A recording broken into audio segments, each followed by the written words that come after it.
बिस्मिल्लाहिर्रहमानिर्रहीम अस्सलामुअलैकुम all about electronics with me में एक और नई वीडियो के साथ आपका दोस्त मोहम्मद बशीर आपकी खिदमत में हाजिर है। वेगासानिक 14 इंच टेलीविज़न है ये। तो ये पहले भी एक टेक्नीशियन से रिपेयर करवा चुके हैं। ये वर्टिकल आईसी जो है वो जला देता है। दो आईसी मैंने भी जलाई इसमें, क्योंकि जो इसमें फ़ॉल्ट था वो बहुत कम टेलीविज़न में बनता है। मतलब यूँ समझ लिया आप कि 4-5 सालों में कहीं एक दो दफ़ा, तो इसलिए बेसिकली उस तरफ जहन इतनी जल्दी नहीं जाता। तो आम रूटीन वाइज चेकिंग और रिप्लेसमेंट ही चलती है। तो ये सामने जंगल आईसी इसमें लगा हुआ है, 8873 है मेरा ख्याल है। तो ये वर्टिकल आईसी सामने आपको नज़र आ रहा है। तो अगर ये पहले नंबर पर तो आपने ये वीडियो पूरी देखनी है, क्योंकि इसमें काफ़ी इन्फॉर्मेशन आपको वर्टिकल सेक्शन के बारे में मिलने वाली है।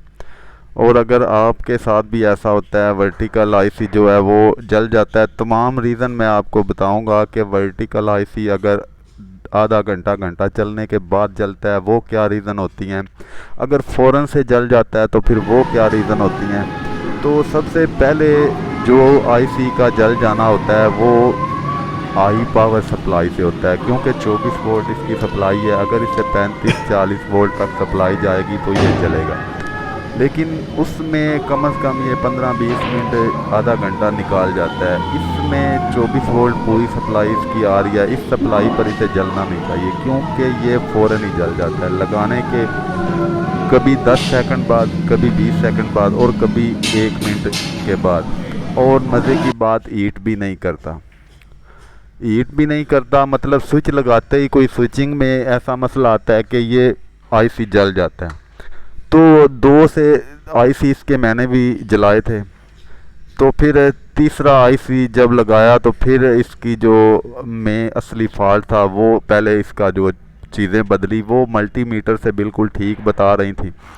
तो तमाम सप्लाइयाँ इसकी बिल्कुल ठीक बन रही हैं, क्योंकि आपने मीट सप्लाइयाँ इस तरह चेक करनी है कि स्विच लगाने से पहले मीटर आपने रख लेना है वर्टिकल की सप्लाई पर, और फिर टेलीविज़न सेट का स्विच लगाना है। क्योंकि अगर सप्लाई बाद दफ़ा ऐसा होता है स्विच लगाने पर हल्की सी बढ़ती है लेकिन बाद में स्टेबल हो जाती है, तो इस तरह का भी सप्लाई में मसला आ जाता है। इसलिए रिकमेंड मैं आपको यही करूंगा कि आपने जो है स्विच लगाने से पहले मीटर के प्रार रख लेने हैं। उस वक्त सप्लाई चेक करनी है कि आया सप्लाई इसकी बढ़ती तो नहीं।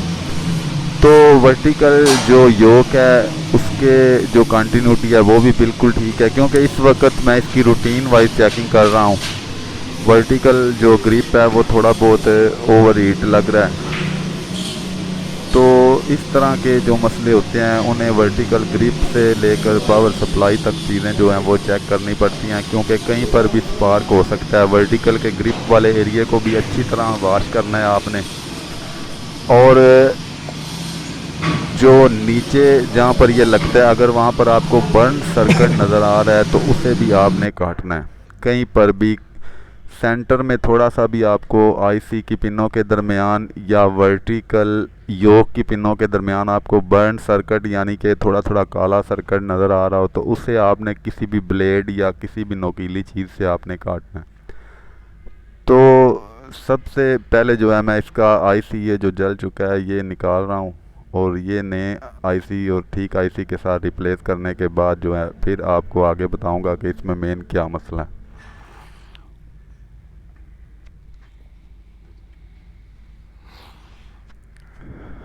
आईसी को निकालने के लिए हमेशा आप सोल्डर वायर का इस्तेमाल किया करें, क्योंकि इससे प्रिंट जो है वो ख़राब नहीं होता। जो शक्कर है वो अमूमन 2-3 दफ़ा आईसी निकालने के बाद जो है प्रिंट जो है इसका नीचे से ख़राब हो जाता है, लेकिन सोल्डर वायर का इस्तेमाल जो है वो प्रिंट की उम्र जो है बढ़ा देता है। इसलिए मैं ज़्यादातर सोल्डर वायर ही इस्तेमाल करता हूँ। तो आईसी जो है वो मैंने निकाला, फिर जब मैंने आईसी नया लगाया तो वो भी आपको बताऊंगा, इसी वीडियो में दिखाऊंगा कि कितनी देर उस आईसी ने ली। यानी स्विच मैंने लगाया फ़ौरन ही जो सीरीज में बल्ब था वो जल गया, क्योंकि आईसी स्विच लगाते ही इसका जल रहा था। और मज़े की बात यह है कि पावर सप्लाई बिल्कुल 24 वोल्ट तक स्टेबल रहती थी। अगर सप्लाई बढ़ती तो सप्लाई का भी इशू हो सकता है, हॉरिजॉन्टल भी जल सकता है, क्योंकि सप्लाई जब बढ़ती है तो फिर सिर्फ वर्टिकल सेक्शन की नहीं बढ़ती, फिर ओवरऑल सारी सप्लाई बढ़ती है। तो ऊपर से अक्सर जब भी आईसी वगैरह मैं चेंज करता हूँ तो ऊपर से अच्छी तरह से थिनर से मैं तमाम बोर्ड को धो देता हूँ, ताकि कोई भी जो और मसला है वो ना बने। तो LA78040 पे नंबर लगा हुआ है। तो सबसे पहली बात तो यह है कि आईसी अच्छी क्वालिटी का आपने लगाना है, क्योंकि थोड़ा सा भी लो क्वालिटी का आईसी तो वैसे भी उस वजह से भी जल जाता है। ये आपको नज़र आ रहा है बोर्ड, मैंने इसके वर्टिकल एरिया के करीब से सारा वॉश किया है। तो जो जंगल आईसी है उससे भी, क्योंकि आईसी जो वर्टिकल आईसी की बाइसिंग सप्लाइयाँ हैं, जो मेन ड्राइव सप्लाइयाँ हैं, उनमें डिस्टर्बेंस की वजह से भी आईसी जलता है। लेकिन उस तरफ ख़राबी जो है इस तरह की तकरीबन 99% चांस होते हैं कि नहीं बनती। बस आप रीसोल्ड और वॉश कर सकते हैं उसे, क्योंकि रीसोल्ड वॉश की वजह से ड्राइव सेक्शन अगर रीसोल्ड होने वाला हो या उसमें डस्ट हो तो फिर उस वजह से जल सकता है, वरना पार्ट्स उसमें ऐसा कोई मसला नहीं बनाता कि आईसी जो है कुछ देर बाद जले।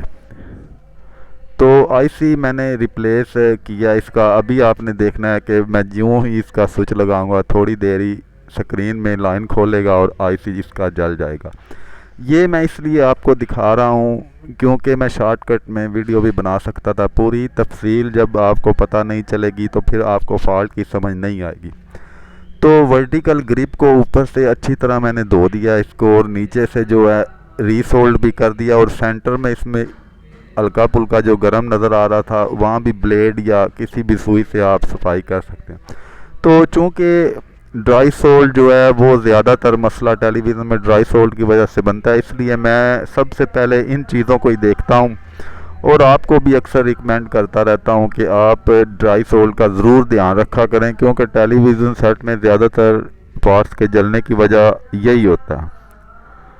तो ये वर्टिकल सेक्शन के आसपास जितने भी मुझे ड्राई सोल्ड पार्ट्स कंपोनेंट्स नज़र आ रहे थे, इन्हें मैं रीसोल्ड कर रहा हूँ।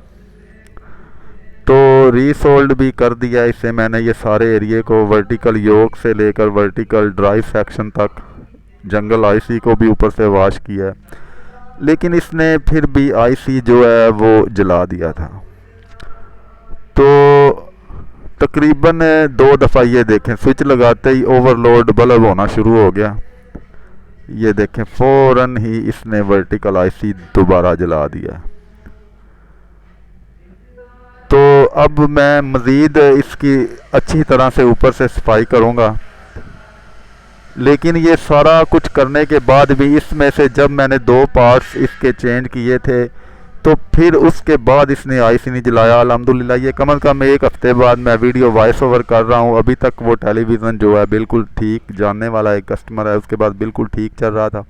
तो सबसे पहले तो इसके जो वर्टिकल आउटपुट के योक के कैपेसिटर थे वो भी मैंने चेक किए थे, वो भी बिल्कुल ठीक थे। मेन सप्लाई पर जो कैपेसिटर लगा हुआ था वो भी ठीक था, लेकिन मैंने एहतियातन जब इस तरह का मसला बना हो तो फिर ये तमाम चीज़ें रिप्लेस ही करनी पड़ती हैं, तो मैंने कर दी थी, लेकिन फिर भी इसका हल नहीं निकला था।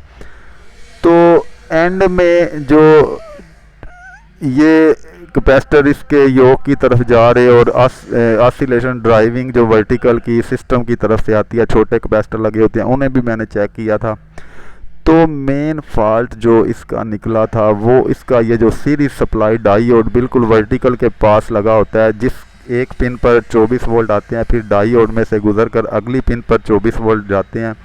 ये जिस पर अब मैं वोल्टेज चेक कर रहा हूँ तो इस डायोड में मसला था। ये मीटर से बिल्कुल ठीक बता रहा था, मीटर से ये डायोड बिल्कुल ठीक बता रहा था, ना ही सप्लाई बढ़ती थी, लेकिन किसी भी वक्त ये मसला कर जाता था। और ये दोनों चीज़ें, इसकी डायोड और इसके आगे जो डायोड के आगे कैपेसिटर लगा हुआ है 35 वोल्ट और 100 UF, ये दोनों चीज़ें मैंने जब नए से रिप्लेस की तो उसके बाद आईसी नहीं जला।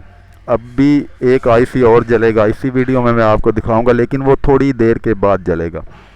तो ये देखें योक के इस तरह से कनेक्शन आपने करने हैं। ऊपर से ग्रिप को भी अच्छी तरह से मैंने वॉश किया, क्योंकि वर्टिकल योक के ग्रिप के दरमियान में अगर कोई डिस्टॉर्शन या स्पार्किंग होगी तो वो भी वर्टिकल आईसी के जलने में जो है किरदार अदा कर सकती है। तो आईसी एक और मैंने जलाने के बाद फिर ये एक आईसी लगाया इसका। तो जब मैंने इसका वो डायोड वो और 100 यूएफ कैपेसिटर जो आपको उसी डायोड की पॉजिटिव वाली साइड पे लगा होता है, ये दोनों चीज़ें बदलने के बाद काफ़ी देर मैंने फिर इसे चेक भी किया। उसके बाद फिर इसने आईसी नहीं जलाया, बार बार ऑन ऑफ करके मैंने देखा, क्योंकि ये ऑन ऑफ कंडीशन के दौरान ही आईसी जलाता था। तो ये दूसरा आईसी इसने अब जलाया है। तो ये दूसरा आईसी जलने के बाद फिर मैंने जब तीसरा आईसी लगाया, तो तीसरा आईसी लगाने से पहले ये डायोड जो लगा हुआ है वो और 100 यूएफ का कैपेसिटर इसका मैंने चेंज कर दिया। ये दोनों चीज़ें मीटर से बिल्कुल ठीक बता रही थी।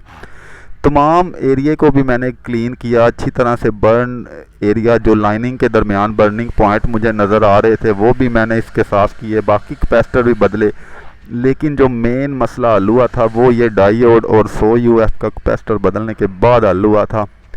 लेकिन ये नहीं है कि ड्राई सोल्ड की कोई अहमियत नहीं है। उसके बाद फिर मैंने इसे काफ़ी दफ़ा चला कर देखा, घंटा 2 घंटे अपने पास भी चलाया था, कि क्योंकि जब इस तरह का फॉल्ट हो फिर एक वहम सा बन जाता है कि कहीं कस्टमर के पास जाकर फिर ना ख़राब हो जाए। तो आज की वीडियो में इतना ही। अल्लाह ताला आपको तंदुरुस्ती अता फरमाए। चैनल को सब्सक्राइब ज़रूर कर लें, और वीडियो अगर आपको पसंद आए तो वीडियो को भी लाइक करें, और वीडियो के नीचे एक अच्छा सा कमेंट ज़रूर कर दिया करें। शुक्रिया।